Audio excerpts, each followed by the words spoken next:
സമൂഹത്തിനിത് ബാധ്യതയാണെങ്കിൽ, ഉത്തരവാദിത്വമാണെങ്കിൽ, സർക്കാരിന് അതിലും വലിയ ഉത്തരവാദിത്വമുണ്ട് സമൂഹത്തിനുള്ള കരുതലിൻ്റെ കാര്യത്തിൽ. പ്രകൃതിയുടെ ചില നിശ്ചയങ്ങൾക്കെതിരെയുള്ള ആധുനിക ശാസ്ത്രത്തിൻ്റെ ഒരു കടന്നുകയറ്റം എന്നാരും ചിന്തിച്ചാൽ ഒരാളും ചിന്തിക്കരുത് എന്നാണ് എൻ്റെ അപേക്ഷ. എൻ്റെ ജാതകം കൃത്യമായി നോക്കി എന്നെ ഗൈഡ് ചെയ്തുകൊണ്ടിരിക്കുന്ന ജ്യോത്സ്യൻ കൂടിയായ ഹിന്ദി പ്രൊഫസറാണ്, ഹെഡ് ഓഫ് ദ ഡിപ്പാർട്ട്മെൻ്റ് ആയിരുന്നു അദ്ദേഹം. ഇലക്ഷൻ കോഡ് ഇപ്പോഴും നിലവിൽ പ്രാബല്യത്തിലുള്ളത് കൊണ്ട് വളരെ വ്യക്തമായി ഒന്നും ഇവിടെ തുറന്നു പറയാനുള്ള അവകാശമില്ല. പക്ഷെ ഇതിനകത്തെ ഒരു സേഫ്റ്റി ലൈൻ ഞാൻ നേരത്തെ തന്നെ വരച്ചിരുന്നു. ഇലക്ഷൻ കമ്മീഷൻ ജനറൽ ഇലക്ഷൻസ് പ്രഖ്യാപിക്കുന്നതിന് മുമ്പ് തന്നെ ഇതിൻ്റെ ഫിനാൻഷ്യൽ ട്രാൻസാക്ഷൻ്റെ മുഴുവൻ വെളിപ്പെടുത്തലുകളും ഞാൻ അതിനും വളരെ മുമ്പ് തന്നെ പ്രഖ്യാപിച്ചു കഴിഞ്ഞു. അന്നാണ് കാലത്ത് 6 മണിക്ക് അവരെല്ലാം വന്നതും. അപ്പോൾ അതുകൊണ്ട് അങ്ങനെ ഒരു വയലേഷൻ അതിനകത്തില്ലെങ്കിൽ പോലും ഈ സമയത്ത് ഞാൻ അതിനെ സംബന്ധിച്ച് കൂടുതൽ വിശദീകരണങ്ങളോ വിശദാംശങ്ങളോ ഒന്നും നൽകാതിരിക്കുന്നതാണ് ഒരു സാമാന്യ മര്യാദ. ഒരു ഇന്ത്യൻ പൗരനെന്ന നിലയ്ക്ക് നമ്മളത് പാലിക്കേണ്ടതാണ്. ആരും ചോദ്യം ചെയ്യാനില്ലെങ്കിൽ പോലും ഒരു സെൽഫ് റെസ്ട്രെയിൻ എന്ന് പറയും, അത് വേണം.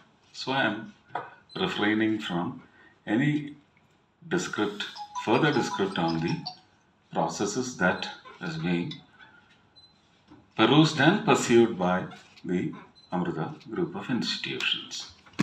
I know that, I am sure that they will do it very loyally and loyally too well.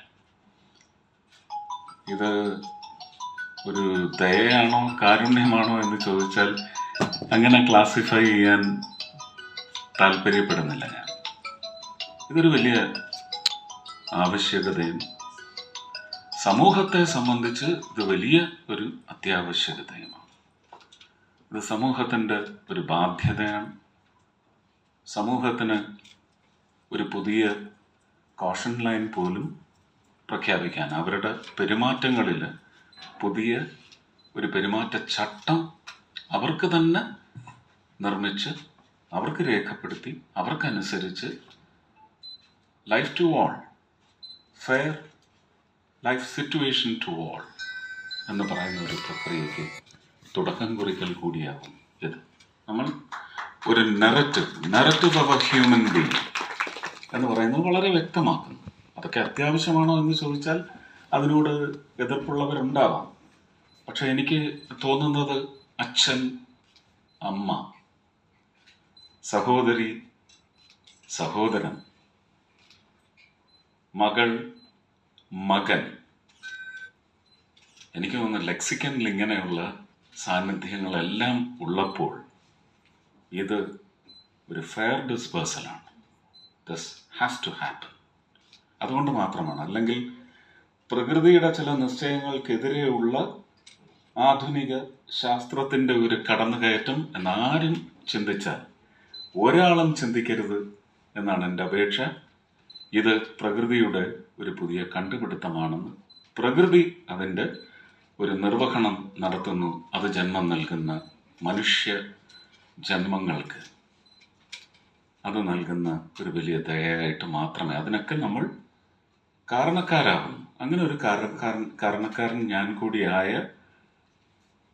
ഒരു ചിന്താഗതി ഒരുപക്ഷെ ഉദിക്കുന്നത് എൻ്റെ ജാതകം കൃത്യമായി നോക്കി എന്നെ ഗൈഡ് ചെയ്തുകൊണ്ടിരിക്കുന്ന ജ്യോത്സ്യൻ കൂടിയായ ഹിന്ദി പ്രൊഫസറാണ്, ഹെഡ് ഓഫ് ദ ഡിപ്പാർട്ട്മെൻ്റ് ആയിരുന്നു അദ്ദേഹം. ഇപ്പം പൂർണ്ണമായും ഇതാണ് ചെയ്യുന്നത്. അപ്പം അദ്ദേഹം എന്നോട് ഒരു 20 വർഷം മുമ്പ് സൂചിപ്പിച്ച എന്നിൽ നിക്ഷിപ്തമായിരിക്കുന്ന ഭാവിയിലെ ഒരു മിഷൻ അല്ലെങ്കിൽ ദൗത്യം എന്ന നിലയ്ക്ക് കുറിച്ച് 3 സെഗ്മെൻറ്റുകളുണ്ട്. ആ 3ാമത്തെ സെഗ്മെൻ്റാണ് ഞാനിപ്പോൾ ശ്രമിച്ചുകൊണ്ടിരിക്കുന്നത്.